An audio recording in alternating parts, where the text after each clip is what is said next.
Hi friends, welcome to our channel. ఈరోజు మనం discuss చేయబోయే నెక్స్ట్ లెసన్ 6th క్లాస్లో 17th లెసన్, ప్రాచీన కాలంలో మతం సమాజం. ఈ లెసన్ గురించి డిస్కస్ చేయబోయే ముందు ఇప్పటివరకు మీరు కనుక నా ఛానల్ని సబ్స్క్రైబ్ చేయనట్లయితే ప్లీజ్ సబ్స్క్రైబ్ చేయండి. అలాగే వీడియోస్ చాలామంది చూస్తున్నారు కానీ లైక్ చేయడం లేదు. ఒక లైక్ చేస్తే నాకు కూడా తర్వాత వీడియోస్ చేయడానికి ఒక ఎంకరేజింగ్గా ఉంటుంది. లెసన్లో ఇంట్రో చూస్తే భారతదేశంలో అనేక మతాలు ఉన్నాయి. భారతదేశంలోని ప్రజలు వివిధ రకాలుగా ప్రార్థనలు చేస్తారు. కొందరు తమ ఇష్టదైవానికి పూలు పళ్ళు సమర్పిస్తూ పూజలు చేస్తారు. కొందరేమో యజ్ఞాలు అవి చేస్తారు అన్నమాట. కొందరు నిశ్శబ్దంగా దైవాన్ని స్మరిస్తారు. కొందరు యజ్ఞాలు చేస్తారు. కొందరు నిశ్శబ్దంగా దైవాన్ని స్మరిస్తారు. మరికొందరు విగ్రహాలను అసలే పూజించరు, విగ్రహారాధనను వ్యతిరేకిస్తారన్నమాట. ఇంకొంతమంది అసలు ప్రార్థనలే చేయరు. ఇప్పుడు ప్రాచీన భారతీయ సమాజానికి చెందిన వివిధ వర్గాల మత విశ్వాసాలను గురించి తెలుసుకునే ప్రయత్నం చేద్దాము. శ్రీకాళహస్తి ప్రాంతంలో నివసించిన వేట సేకరణ ఆధారిత సమాజ జీవన శైలి మత విశ్వాసాల గురించి క్రీస్తు శకం లేదా సామాన్య శకం 12వ శతాబ్దం నాటి తమిళ పేరియ పురాణంలో వివరించడం జరిగింది. పెరియ పురాణంలో తెలుగువారికి సుపరిచితుడైన భక్త కన్నప్ప కథ ఉంది. భక్త కన్నప్ప ఇతను వేట సేకరణ సమాజానికి చెందినవాడు. పూజారిగా మాంసం, తేనె, పండ్లు, పూలు శివుడికి సమర్పించేవాడు. తర్వాత చెంచు, మనం ప్రీవియస్ లెసన్స్లో గోండు గురించి తెలుసుకున్నాం కదా. ఇప్పుడు చెంచులకు సంబంధించిన విషయాలను తెలుసుకునే ప్రయత్నం చేద్దాం. నల్లమల ప్రాంతంలో నివసించే చెంచు జాతి వారు ఎక్కువగా నల్లమల ప్రాంతంలోనే ఉంటారు. చెంచు జాతి వారు వీరు గారెల మైసమ్మ లేదా గంగమ్మ అనే దేవతను నృత్యం చేస్తూ ఆరాధిస్తారు. వీరు శ్రీశైలం మల్లికార్జున స్వామిని, అహోబిలం శ్రీ నరసింహ స్వామిని కొలుస్తారు. ఇద్దరు దేవుళ్ళు తమ జాతి ఆడబిడ్డలను పరిణయం చేసుకున్నారు కాబట్టి వారిని తమ అల్లుండుగా చెంచు జాతి వారు భావిస్తారు. తొలి వ్యవసాయదారులు, పశుపోషకులు. పురాతత్వ శాస్త్రవేత్తల పరిశోధనల ఆధారంగా వీరు అమ్మ తల్లి లేదా నేల తల్లిని రాయి చెట్ల రూపంలో ఆరాధించేవారని తెలుస్తోంది. అంటే మనకి ఇప్పటికీ కూడా మనం గ్రామాల్లో గమనిస్తుంటాం. కొన్ని దేవతల గుడుల్లో కేవలం ఒక రాయి ఆకారంలో మాత్రమే ఉంటాయి. కొన్నేమో చెట్ల కింద దేవుడు వెలిసినట్టుగా పూజలు జరుపుతుంటారు కాబట్టి మనం అవి కూడా గమనిస్తుంటాం ఇప్పటికి కూడా. ఇక్కడ బుక్లో కొన్ని పిక్చర్స్ ఇవ్వడం జరిగింది. ముసుగులు ధరించి నృత్యం చేస్తున్న దృశ్యం. నృత్యకారుని తలపాగా, చేతి దండం. ఇది తలపాగా, ఇది చేతిలో ఉన్న దండం. చేతి దండం అలంకరణను గమనించండి. అలంకరణ అంటే ఇక్కడ చూడండి, చేతులకు ఈ విధంగా అలంకరించుకున్నారు. బింబెట్కా గుహలో అడవి పందిని చిత్రించడం జరిగింది. రాయి మీద అడవి పందిని చిత్రించారు. ఇది గుర్తుంచుకోండి, బింబెట్కా గుహలో అడవి పంది చిత్రం కలదు. మెహర్ నగర్లోని కాల్చిన బంకమట్టితో చేసిన అమ్మ తల్లి ప్రతిమ. మెహర్ నగర్లో లభించిన ప్రతిమ ఏంటి? అమ్మ తల్లి ప్రతిమ. 5000 సంవత్సరాల క్రితం రూపొందించబడిందన్నమాట. నెక్స్ట్ పాయింట్, భారతదేశంలో నివసిస్తున్న పశుపోషకులను వివిధ ప్రాంతాల్లో వివిధ పేర్లతో పిలుస్తారు. మహారాష్ట్రలో వీరిని దంగర్ అని, కర్ణాటకలో కురుబా, తెలంగాణ మరియు ఆంధ్రప్రదేశ్లో కురుమ, యాదవ కులాల వారు పశుపోషణ సమాజానికి చెందినవారు. వీరు మల్లన్న, బీరప్ప దేవుళ్లను కొలుస్తారు. మహారాష్ట్రలో ఈ సమాజం వారు, మహారాష్ట్ర ఈ దంగర్ వాళ్ళు ఉన్నారు కదా, ఈ సమాజం వారు విఠోబాను కొలుస్తారు. కర్ణాటక, తెలంగాణ, ఆంధ్రప్రదేశ్లోని వారు ఎల్లమ్మ, మైసమ్మ, పోచమ్మ మొదలైన దేవతలను పూజిస్తారు. రాళ్ల మీద చెక్కిన బొమ్మలను మస్కీ అంటారు. ఇక్కడ మనకి పిక్చర్లు కనబడుతుంది. రాళ్ల మీద చెక్కిన జంతువుల బొమ్మలు దీనిని మస్కి అంటారు. 4000 సంవత్సరాల క్రితం నాటి చిత్రపటం అన్నమాట ఇది. ఇక్కడ చూడండి, రాతి మీద చెక్కి ఉన్న బొమ్మలు అన్నమాట ఇవి. 5000 సంవత్సరాల నాటి ఆఫ్ఘనిస్తాన్లోని మొండిగాక్లో బయలుపడిన కుండ పాత్రలు, వాటిపై ఉన్న రావి ఆకులు.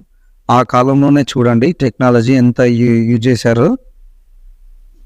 5000 సంవత్సరాల క్రితం నాటి వస్తువులు అన్నమాట ఇవి. తర్వాత వేదాలు. భారత ఉపఖండంలోని మొట్టమొదటి సాహిత్యం వేదాలు. ఇవి 4 వేదాలన్నీ. 4 వేదాలలో మొదటిది ఋగ్వేదం. ఇది అతి ప్రాచీనమైనది. దీనిని 3500 సంవత్సరాల క్రితం సంకలనం చేశారు. తర్వాత సెకండ్ది యజుర్వేదం. యజుర్వేదంలో యజ్ఞ నియమాలను వివరిస్తుంది. ఇక్కడ ట్రిక్ రాయడం చూడండి, యజుర్యజ్ఞం. ఈ విధంగా గుర్తుంచుకునే ప్రయత్నం చేయండి. అతి ప్రాచీనమైనది వేదం ఏంటంటే ఋగ్వేదం.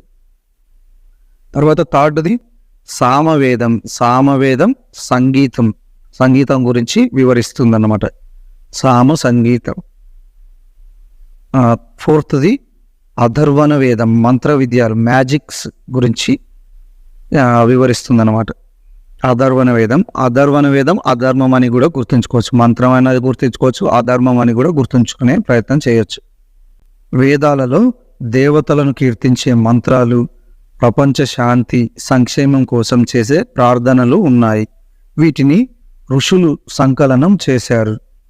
మంత్రాలు, ప్రపంచ శాంతి సంక్షేమం కోసం చేసే ప్రార్థనలు ఉన్నాయి. వేదకాలంలో ప్రజలు స్థిరపడిన ప్రాంతం గమనించవచ్చు. సింధు నది వెంట ఇది అంతా సింధు నది దాని యొక్క ఉపనదులు ఇక్కడ ఉన్నాయి. సింధు నది పరివాహక ప్రాంతంలోనే ఎక్కువగా వేదకాలంలో నాగరికత అనేది స్థిరపడి ఉందన్నమాట. ఇక్కడ మళ్ళీ ఒక పిక్చర్ చూసుకుంటే హరప్ప కాలం నాటి పురుష దేవత చిత్రపటం. పురుష దేవుడు ఇక్కడ చూడండి, కొమ్ముల పాగ ధరించి ఉన్న పురుష దేవుని చిత్రపటం అది. హరప్ప కాలం నాటి అమ్మ తల్లి విగ్రహం ఇది. వేదకాలంలో ముఖ్యమైన దేవుళ్ళు. ఇది చాలా ఇంపార్టెంట్. లాస్ట్ మొన్న టెట్లో కూడా ఇవ్వడం జరిగింది. 2023 టెట్లో కూడా ఇవ్వడం జరిగింది. అండ్ డిఎస్సి 2017 డిఎస్సిలో 18 డిఎస్సిలో ఇవ్వడం జరిగింది. వేదకాలంలో ముఖ్యమైన దేవుళ్ళు అగ్ని, ఇంద్రుడు ఎవరంటే యుద్ధ దేవుడు. సోమలత, ఇది ఒక ప్రత్యేక పానీయం తయారు చేయడానికి వాడే తీగ మొక్క. సోమలత అనేది ఒక ప్రత్యేక పానీయం తయారు చేయడానికి ఉపయోగించే తీగ మొక్క. దాన్ని ఇవ్వడం జరిగింది బుక్లో, చిన్న బాక్స్లో. అసతోమ సద్గమయ, తమసోమ జ్యోతిర్గమయ, మృత్యోర్మ అమృతంగమయ. ఓం శాంతి శాంతి శాంతి.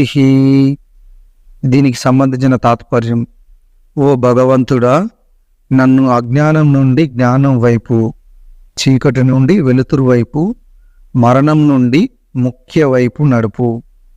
ముల్లోకాలకు శాంతిని ప్రసాదించు అని దీని యొక్క తాత్పర్యం. ఋగ్వేదంలో పశువులు, సంతానం, అశ్వాల కోసం ప్రార్థించేవారు.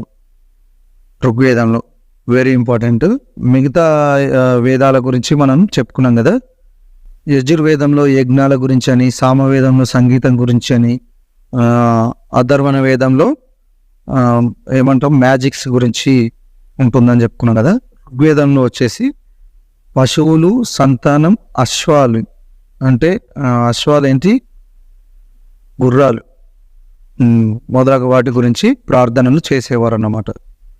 వేదకాలంలోని ప్రజలు హిందూకుష్ పర్వతాలు, యమునా నది మధ్య భాగంలో చిన్న సముదాయాలుగా లేదా తెగలుగా నివసించేవారు.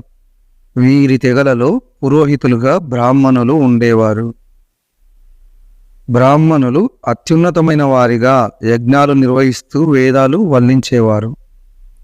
క్షత్రియులు రాజ్యపాలకులుగా, వైశ్యులు పశుపోషకులుగా భూమిని సాగు చేసేవారుగా ఉంటూ క్షత్రియులు బ్రాహ్మణులకు కప్పం కట్టేవారు. నెక్స్ట్ ఇక్కడ మరొక చిన్న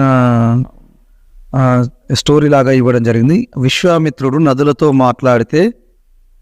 మాట్లాడిన సందర్భాన్ని ఇవ్వడం జరిగింది బుక్లో. విశ్వామిత్రుడు, ఓ నదులారా, పర్వతాల నుండి జలజలా కిందికి దిగిరండి, వేగంగా దూసుకు వెళ్ళి అశ్వాల్లాగా అంటే గుర్రాల్లాగా తమ లేగదూడలను సున్నితంగా సృజించి మెరుస్తున్న గోవులలాగా కిందికి రండి. చూడండి ఎట్లా వర్ణించాడు. మీరు ఇంద్రుని శక్తి వల్ల రథాలలాగా సముద్రం వైపు దూసుకొని వెళ్తున్నారు. నీలో నిండుగా నీరు ఉంది. మీరు సముద్రంతో సంగమం చెందడానికి ఉవ్విల్లూరుతున్నారు. అంటే నదులు ప్రవహించే విధానాన్ని విశ్వామిత్రుడు వర్ణిస్తున్నాడు. నదులు అతనితో మాట్లాడుతున్నాయి. నిండుగా నీటితో నిండిన మేము దేవతల మార్గాల్లో ప్రయాణిస్తాం. ఒకసారి మేము ప్రవహించడం మొదలు పెడితే ఇక ఆగము. ఓ మునీశ్వర, నీవెందుకు మమ్మల్ని ప్రార్థిస్తున్నావు అని నదులు విశ్వామిత్రుడిని అడుగుతాయి. అందుకు విశ్వామిత్రుడు, ఓ సోదరీమణులారా, దయ ఉంచి నా మాట వినండి. ఈ గాయకుడు చాలా దూరం నుండి రథాలు బండ్లతో వచ్చాడు. మీలోని జలాన్ని మా పాదాల కంటే ఎత్తుగా ప్రవహించనీయకండి. మమ్మల్ని సురక్షితంగా దాటనివ్వండి అని కోరుతాడు నదుల్ని. నదులు, మేము నీ ప్రార్థనలు వింటాం, నిన్ను సురక్షితంగా సాగిపోనిస్తాము అని విశ్వామిత్రుడితో చెప్తావి. ఇక్కడ రాక్షస గోళ్ళు అంటే చనిపోయిన పూర్వీకుల ఆరాధనలో భాగంగా పెద్ద పెద్ద బండాలను పేర్చి నిర్మించే వాటిని రాక్షస గోళ్ళు అంటారు. అంటే మనం గమనిస్తాము, ఇది సమాధి అనుకోండి, ఇక్కడ సమాధి ఉందనుకోండి, చుట్టూ ఇట్లా గుండ్రటి రాళ్లను మనం అక్కడక్కడ గమనిస్తాం. మనకు తెలంగాణలో అక్కడక్కడ ఇవి కనపడతాయి. ఈ పద్ధతి సుమారు 3000 సంవత్సరాల క్రితం ప్రారంభమైంది. కొన్ని రాక్షస గుళ్ళలో ఒకరికన్నా ఎక్కువ అంటే కుటుంబం మొత్తాన్ని కూడా ఒకే సమాధిలో ఖననం చేయడం జరిగింది. మెగాలిథిక్స్ అంటే ఏంటి? బృహత్ శిలాయుగం. తెలంగాణలోని దాదాపు అన్ని జిల్లాలలో బృహత్ శిలాయుగం నాటి కట్టడాలైన మెన్హిర్స్, పొడవైన రాళ్ళు, వీటికి సంబంధించిన పిక్చర్స్ మనం కింద చూస్తాము. గుండ్రని రాళ్ళు, రాతి పొరతో చిన్న గదిలా నిర్మించిన సమాధులు బయటపడ్డాయి. చనిపోయిన వారి అవశేషాలు ఉంచిన రాతి పెట్టెలు, వీటిని లేదా టెర్రకోట మట్టి పెట్టెలు, రాతితో కావచ్చు మట్టితో కావచ్చు పెట్టెల్లాగా ఉంటాయి. వీటిని సర్కోఫాగి అంటారన్నమాట. చితాభస్మాన్ని పెట్టిన కుండలు కొన్ని సమాధులలో కనుగొన్నారు. ఇక్కడ మనకు కింద వీటికి సంబంధించిన పిక్చర్స్ కనిపిస్తున్నాయి చూడండి. ఇక్కడ ఇది సర్కోఫాగి ఫస్ట్ పిక్చర్. ఇది సర్కోఫాగి అంటే టెర్రాకోట కావచ్చు, ఇది రాతితో కావచ్చు, ఒక పెట్టెలాగా చేసి అందులో శవాన్ని పడుకోబెట్టి దాన్ని భూమిలో ఖననం చేస్తారు. ఇది మెన్హిర్స్. ఇక్కడ ఒక రాయిని పాతి ఉంచుతారు. ఇక్కడ చిన్న గదిలా నిర్మితమై ఉంది కదా, దీనిని డోల్మెన్ సమాధి, చిన్న గది లాంటి సమాధి నిర్మాణం అంటారు, డోల్మెన్. చూడండి ఎక్కడెక్కడ ఏమేమి బయటపడ్డాయని మనం చిన్న చార్ట్ లాగా తీసుకోవడం జరిగింది. రాక్షస గోళ్ళు, రేపుని గ్రామం, వరంగల్ జిల్లా. అంటే తెలంగాణలో చాలా చోట్ల ఉన్నాయి, మనకు బుక్లో ఇవ్వడం మాత్రం ఇవి ఎక్కడెక్కడ ఏమేమి కనుగొన్నారని. చిన్న గది లాంటి సమాధి, డోల్మెన్ అంటారు దీన్ని, డోల్మెన్, పోతనపల్లి, మహబూబ్ నగర్ జిల్లా. మట్టి లేదా రాతి పెట్టే సమాధి, దీనినే సర్కోఫాగి అంటారు. టెర్రకోట మట్టినైనా లేదంటే రాతితోనైనా తయారు చేసిన పెట్టే సమాధి. ఇది ఏలేశ్వరం, నల్గొండ జిల్లా ఏలేశ్వరంలో బయటపడ్డాయి. పాతి ఉంచిన పొడవైన రాయి, దీనిని మెన్హిర్స్ అంటారు.